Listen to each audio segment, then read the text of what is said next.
Bonjour, bienvenue, que Dieu vous bénisse infiniment. Aujourd'hui, on va parler du mariage, dans les couples. J'avais noté de repos dans le mariage. Donc aujourd'hui, on va parler du repos dans le mariage. Parce qu'aujourd'hui, il y a des couples qui sont mariés, il y a des couples qui sont mariés qui oublient complètement la raison pour laquelle ils se sont mariés. Certains vont s'oublier, ils vont être trop pris dans l'entretien de leur maison, leur travail, leurs enfants, la belle famille, ainsi de suite. Du coup, le couple là-dedans est un peu oublié. Et pourtant, le couple, la raison d'être même, c'est vous deux d'abord, c'est l'homme et la femme. Pour qu'il y ait mariage, il faut qu'il y ait deux personnes consentantes, deux personnes qui décident de vivre ensemble, de partager leurs rêves ensemble, de partager leur vie ensemble.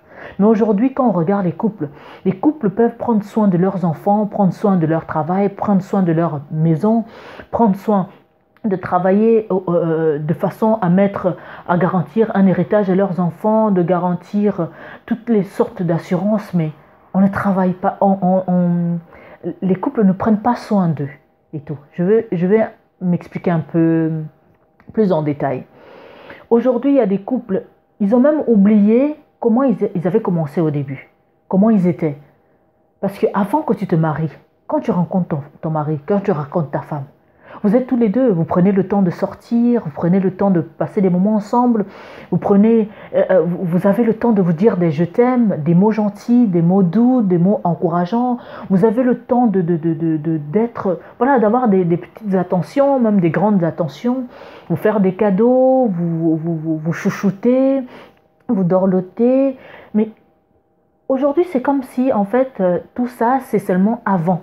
Quand vous essayez de vous séduire, vous essayez d'apprendre à vous connaître, avant les périodes des fiançailles et autres, et une fois que vous êtes marié, c'est fini. C'est comme si on vous avait dit que non, c'est interdit. Surtout les chrétiens. Quand ils se marient, là, c'est fini, donc c'est comme si on l'avait envoyé en prison. Non. Quand tu te maries, au contraire, c'est en ce moment-là que tu prends encore plus de temps pour entretenir ta femme, entretenir ton mari. Vous prenez le temps pour vous deux, parce que les enfants viennent, c'est très bien. Mais avant les enfants, la belle famille et autres, il y a d'abord vous deux.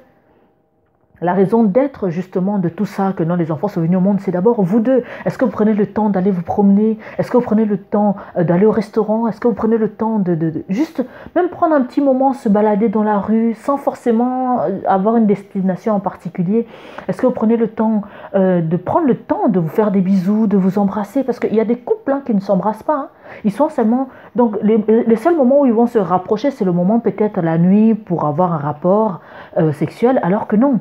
Au contraire, dans la journée, se faire des câlins, même le soir, se faire des câlins, se dire des mots doux, tout ça, ça entretient un couple.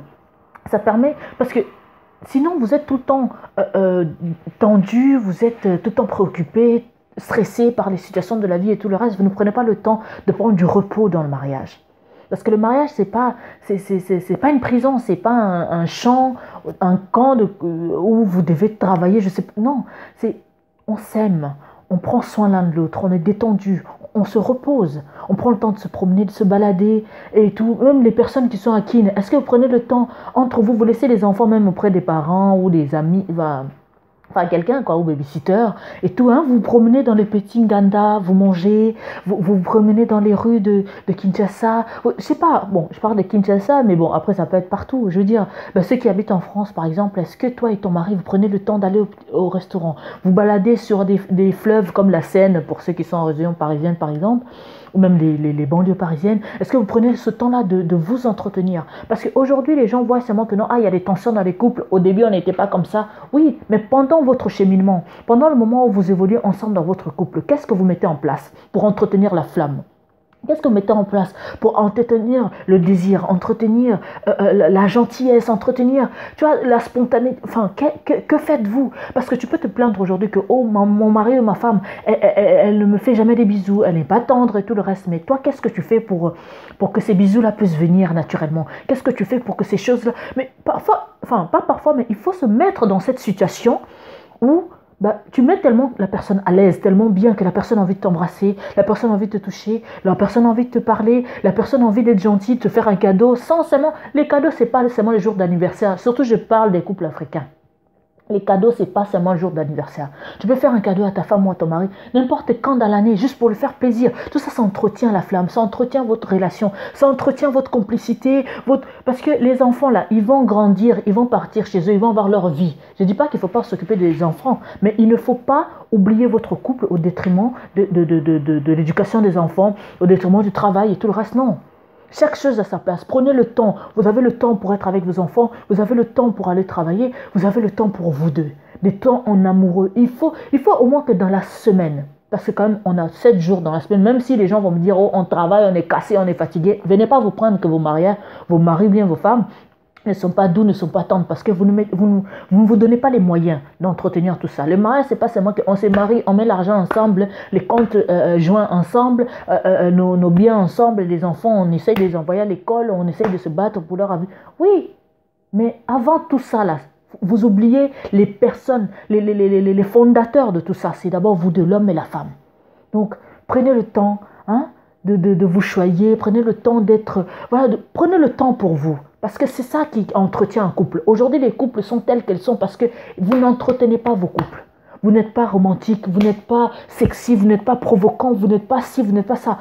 Un couple, ça s'entretient. C'est comme tout. C'est comme ton habit que tu aimes beaucoup. Tu dois le laver, le repasser pour que ça reste toujours en bon état. Ben, un couple, c'est comme ça. Alors, travaillez et... restez à l'écoute du Saint-Esprit. Il va vous inspirer, il va vous donner des bonnes idées. Aujourd'hui, ça peut être une petite promenade. Demain, ça peut être un restaurant. Voilà, il y a des tas de choses que vous pouvez faire. Et tout, qui entretiennent la flamme. C'est pas seulement, tu n'as pas besoin d'avoir beaucoup d'argent pour amener ta femme au restaurant. Mais une petite balade, ça peut lui faire du bien. Ça lui met dans une situation où elle a envie de te serrer la main, elle a envie de marcher avec toi. Vous voyez? Donc, faites vraiment les efforts. Entretenez votre mariage. C'est tout simple, c'est gratuit et c'est bon pour vous. Donc, pour avoir vraiment le repos dans un couple, il faut l'entretenir, il faut y mettre du vôtre. Que Dieu vous bénisse infiniment. C'était la prophétesse Harmonie. Ciao, à très vite.